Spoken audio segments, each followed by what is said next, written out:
আসসালামু আলাইকুম প্রিয় দেশবাসী।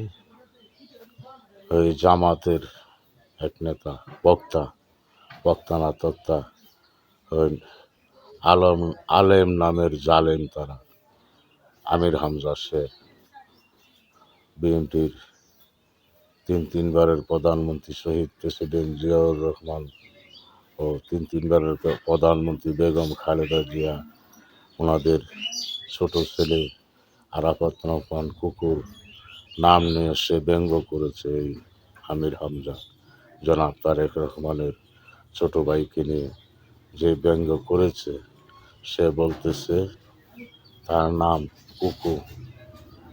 যাদের দাঁত নাই তারা নাম ডাক দিলে তার নামের সাথে কুকুর আসবে, এইসব মন্তব্য করেছে। সে নামের ব্যাখ্যা করেছে। ওই নাফরমানের বাচ্চা, তোকে কে বলেছে জিয়াউর রহমানের পরিবারের লোকজনের নামের ব্যাখ্যা করতে? যে কোনো লোকজনের নামের ব্যাখ্যা করে এসব কথা বলতে কোথা থেকে সাহস পেয়েছিস? আমি বাংলাদেশের বর্তমান সরকারের উপদেষ্টা গণ আইন শৃঙ্খলা বাহিনীকে বলছি, ওনাকে আইনের আওতায় আনা হোক, তা না হলে দেশের জনগণকে গণপিটানি দিবে। অতি শীঘ্রই তাকে আইনের আওতায় এনে জিজ্ঞাসাবাদ করুন, কেন এই নামের উনি নামের ব্যাখ্যা দিতে গেল, কেন মৃত একজন ব্যক্তির নামের সাথে এসব কথা বলতে ওকে কে বলেছে? এই দুঃসাহস কোথা থেকে পেয়েছে?